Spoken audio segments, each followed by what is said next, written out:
Hello girls, मैं हूं doctor Shweta व्यास, सहायक आचार्य गृह विज्ञान, राजकीय मीरा कन्या महाविद्यालय, उदयपुर, राजस्थान। और हम पढ़ रहे थे community health and family welfare, जिसमें कि हम 5th यूनिट पर पहुंच गए। हम 5th यूनिट में हम पढ़ रहे थे प्रसव के पूर्व की तैयारी और प्रसव के बाद की देखभाल।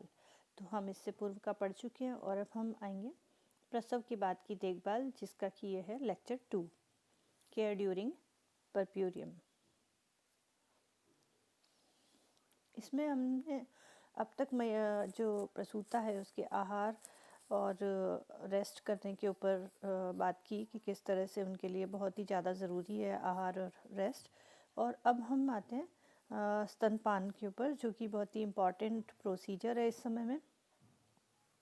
शिशु को स्तनपान कराना सबसे सरल, सस्ता और उपयुक्त विधि है, यानी कि आराम से उसको फीड किया जा सकता है, उसके लिए कोई पैसा नहीं लगता है और बहुत ही आसान भी है माता के लिए।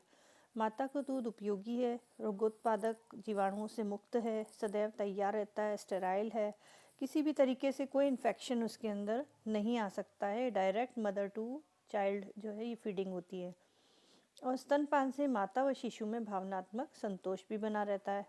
माता की मानसिक स्थिति और मनोभावना पर माँ के दूध के गुण और पूर्ति निर्भर करती है। यदि माँ को कोई दुख है, धक्का लगा है, या कोई भी और कोई कारण है जिससे कि उसको टेंशन है, तो उसका दूध जो है कम हो सकता है, नहीं मिले ऐसा हो सकता है, कोई पूर्ति ना हो ऐसा हो सकता है।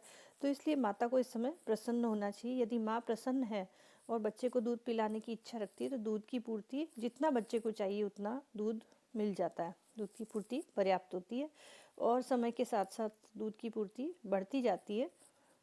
बाद में जब बच्चे की ग्रोथ हो जाती है तब ये अपने आप धीरे धीरे कम हो जाती है। प्रथम 2 सप्ताह शिशु को सुबह 6 बजे से प्रारंभ कर प्रत्येक 4 घंटे पर स्तनपान कराना चाहिए।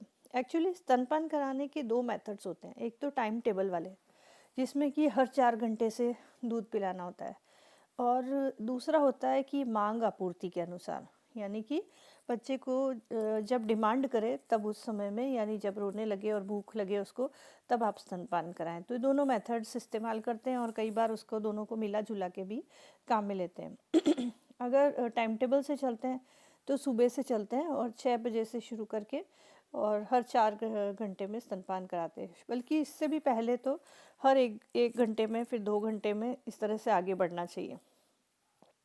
तीसरे सप्ताह के पश्चात रात के 2 बजे स्तनपान नहीं कराना चाहिए, जिससे कि बच्चे की रात को लगातार सोने की आदत पड़ जाए। लेकिन फिर भी स्तनपान कराने के लिए कोई निर्धारित समय सारणी नहीं है। अगर बच्चा रो रहा है उस समय और उसको भूख लगी है तो उस समय भी स्तनपान कराना चाहिए। तो ये तो प्रोसीजर है जिससे कि धीरे धीरे उसको रेगुलराइज किया जाए कि सुबह के समय जागे और रात के समय सोए। इसके लिए उसको तैयार करना पड़ता है बच्चे को।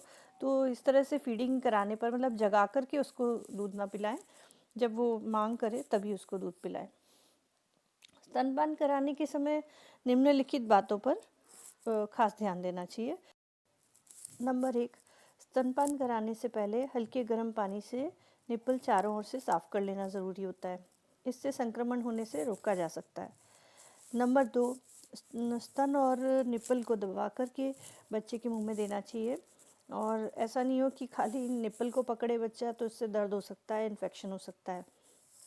शिशु का सिर जो है ऊंचा रखना चाहिए और बाँह का सहारा दे करके सिर को उठाना चाहिए। एक साइड से उसको पकड़ के रखें। 10 मिनट एक साइड पीने के बाद में दूसरे स्तन से दूध पिलाना चाहिए, नहीं तो एक साइड में हैवीनेस हो सकती है या फिर बच्चा भूखा भी रह सकता है। बच्चे के दूध पीने के बाद में स्तनों को वापस साफ़ कर लेना चाहिए गीले कपड़े से या रुई से, और हर बार स्तन को साफ़ करने के लिए अलग रुई का इस्तेमाल करना चाहिए, यानी कि एक ही रुई से चलते जा रहा है, उससे तो फिर इन्फेक्शन हो जाएगा। फिर कंधे पर एक छोटा सा तौलिया रख के और बच्चे को कंधे से लगा के डकार दिलानी चाहिए। थोड़ा सा उस पर हाथ थपथपाना चाहिए, जिससे क्या होता है कि पेट की अतिरिक्त हवा बाहर निकल जाए, उसको वॉमिटिंग नहीं होती है। नहीं तो क्या होता है कि बच्चे को वॉमिटिंग हो जाती है, दूध बाहर आ जाता है। तो माँ के दूध की पूर्ति अगर बराबर नहीं होगी तो बच्चे को दूध बोतल की सहायता से दूध पिलाना पड़ता है, लेकिन भूखा ना रहे बच्चे, इसका ध्यान रखें। और बीमारी से पीड़ित होने पर या कोई दवाई ले रहे हैं तो भी कई बार दूध पूरी तरह से नहीं बनता है। दवाइयों को लेते समय पहले डॉक्टर से सलाह ले लेनी चाहिए। अब स्तनों की देखभाल किस तरह से की जाए। कभी कभी क्या होता है, 2-3 दिन तक अगर बच्चे ने दूध नहीं पिया है ठीक से, तो जो ब्रेस्ट की जो ट्यूब्यूल्स है उसके अंदर दूध जम जाता है और उसके कारण से आगे बढ़ नहीं पाता।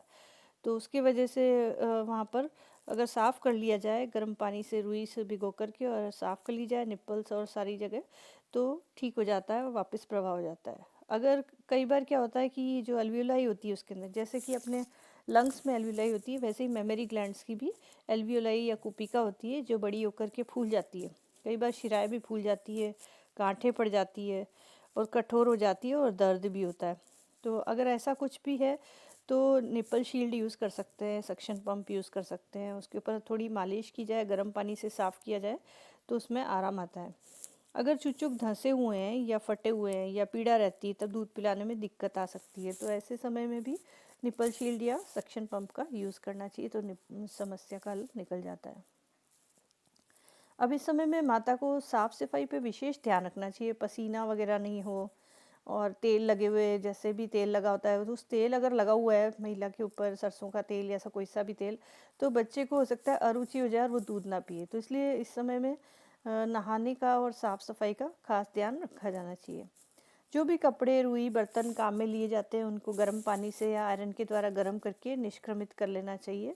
दूध की बोतल है, चम्मच, कटोरे हैं, गिलास है, जो भी बच्चे के लिए काम आ रही है, सारी चीज़ें 10-15 मिनट तक उबाल के निसंक्रमित कर लेना चाहिए। अगर थोड़ी सी इसमें लापरवाही होती है तो बच्चे को इन्फेक्शन हो सकता है, डायरिया हो जाता है और उसकी वजह से डिहाइड्रेशन हो सकता है और जो कि बहुत ही खतरनाक हो सकता है। और जो धात्री महिला है उसको इस अवस्था में वस्त्र जो है ढीले पहनने चाहिए, जिससे कि बच्चे को आसानी से स्तनपान करा सके।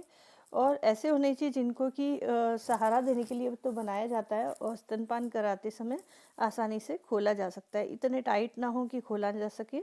तो इस तरह के लूज़ होने चाहिए। हल्के गर्म पानी और रुई की सहायता से सेक करना चाहिए और उससे नियमित सफाई रखनी चाहिए। दिन भर में 2-3 बार अगर कपड़े बदल लेते हैं और साफ़ कपड़े पहनते हैं तो महिला को आराम मिलता है और मन प्रसन्न रहता है। इससे क्या होता है कि अगर मन प्रसन्न रहता है तो बच्चे के लिए माँ के मन में प्रेम और ममता और स्नेह बनी रहती है, खुशी बनी रहती है, जिससे कि दूध भी अच्छी तरह से आता है। फिर ये कुछ व्यायाम हैं देखिए, जो कि प्रसव के पश्चात अगर नियमित रूप से कर लेते हैं तो शरीर को पूर्व स्थिति में आराम से शीघ्रता से पहुंचता है। क्योंकि अक्सर ये शिकायत रहती है कि जो डिलीवरी के बाद में पेट बढ़ गया है, वज़न बढ़ गया है और अब मसल्स लूज़ हो गई है और पहले जैसा बॉडी नहीं रह पा रहा है। तो इसके लिए कुछ एक्सरसाइजेज हैं जो कि करनी चाहिए और इससे बॉडी पूर्व स्थिति में जल्दी पहुंचती है। जैसा कि आप इस डायग्राम में देख रहे हैं कि पीठ के बल लेटकर सिर और कंधों को ऊपर उठाकर सीने से लगाएं। ऐसा 5 बार दोहराएं। ऐसे पहले लेटो, फिर उठ के और एकदम अपने घुटनों से अपने चेस्ट को टच करें। इतना ऐसा 4-5 बार करेंगे तो पीठ, कंधे और पेट की मांसपेशियां जो है इनके ऊपर प्रेशर पड़ता है और ये मसल्स वापस से पहले जैसी हो जाती है। ये दूसरी एक्सरसाइज है, ये भी इजी है। जो घुटनों के बल झुक करके बाँह को छत की ओर खींचें। ऐसा 5 बार दोहराएं। एक बार एक बाँह को, एक बार दूसरी बाँह को, ऐसा 5-5 बार दोनों बाहें होनी चाहिए। फिर एक ये वाली है। ये जो एक्सरसाइज है, पीठ के बल लेटकर घुटनों को पेट से लगाएं और फिर पैरों को ज़मीन पर रखें। इस एक्सरसाइज से पेट कम होता है। साथ में ही इसमें अगर किसी भी वजह से पेट दर्द है, गैस बनती है, तो वो भी इसमें ठीक हो जाती है। तो ये एक्सरसाइज 10-10 बार करें। फिर एक और है ये एक्सरसाइज जिससे कि शरीर वापस पूर्व स्थिति में ला सकते हैं। ये है पेट के बल लेटकर घुटनों को ऊपर कर और हिप्स को ऊंचा उठा लें, फिर वापस लेट जाएं, फिर वापस से ऐसा करें। ऐसा 5 बार करें। इसको कहते हैं नी चेस्ट पोजीशन। ठीक है, तो चेस्ट और नी जो है वो तो ज़मीन को टच कर रहे हैं और बाकी पोर्शन ये नहीं कर रहा है। इस तरह से 5 बार करें और ये ऐसा दिन में 2 बार करना चाहिए। फिर ये एक एक्सरसाइज है, पैरों को दूरी पर रखकर हाथ जमीन पर फैलाकर झुक जाएं। इससे पेट और पीठ की मांसपेशियों पर बल पड़ता है। ये भी 3 बार करें। दिन में 3 बार कम से कम होना चाहिए। एक और ये इजी एक्सरसाइज है, स्विंग एक्सरसाइज। घुटनों के बल झुक करके शरीर को दाएं और बाएं घुमाएं। एक बार 10 बार इस तरफ, 10 बार उस तरफ, इस तरह से दोहराएं। तो इससे भी जो इसकी आपके जो बटक्स हैं वो नॉर्मल हो जाएंगे। इस तरह से व्यायाम करने से मांसपेशियां पुनः सक्रिय हो जाती है और पूर्व स्थिति में सरलता से आ जाती है। व्यायाम करने के लिए बिस्तर पर लेटे हुए भी सक्रिय गति करते रहना चाहिए। शारीरिक स्थिति का प्रभाव शारीरिक अंगों पर पड़ता है। मांसपेशियों में संकुचन विमोचन तेजी से होता है, यानी कॉन्ट्रैक्शन और रिलैक्सेशन तेजी से होता है, और इनके सक्रिय होने के साथ साथ जो ब्लड सर्कुलेशन है, रक्त संचरण है, वो भी सुचारू होता है।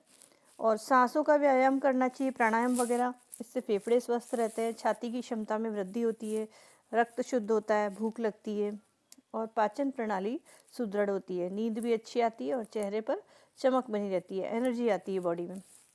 इसी के साथ में जो आपने और एक्सरसाइज देखी, इसमें उदर की पेशियां सक्रिय होती है, संकुचित होकर पूर्व स्थिति ले लेती है, और जो पीठ में और पैरों में पीड़ा हो जाती है वो भी समाप्त हो जाती है। कई बार लेटे लेटे रहने की वजह से भी पीठ में और पैरों में दर्द हो जाता है, तो वो स्थिति भी व्यायाम से ठीक हो जाती है। और साथ में शरीर का जो पोस्चर है, जो बिगड़ा हुआ होता है इतने दिनों से, जिस तरह से चल रहे होते हैं अपन अनबैलेंस तरीके से, वो ठीक हो जाता है। और इसके अलावा जो बॉडी में इन्वॉल्यूशन है, यानी कि जो यूट्रस और योनि है उसको पूर्व स्थिति में लाने की जो प्रक्रिया है, उसमें सहायता देता है, और पेशियां शिथिल होकर लटकती नहीं है बल्कि यथास्थिति ले लेती हैं। तो इस तरह से आप समझ गए ये सारी प्रक्रिया, और अब नेक्स्ट लेक्चर में इसके आगे काम पढ़ेंगे। थैंक्स।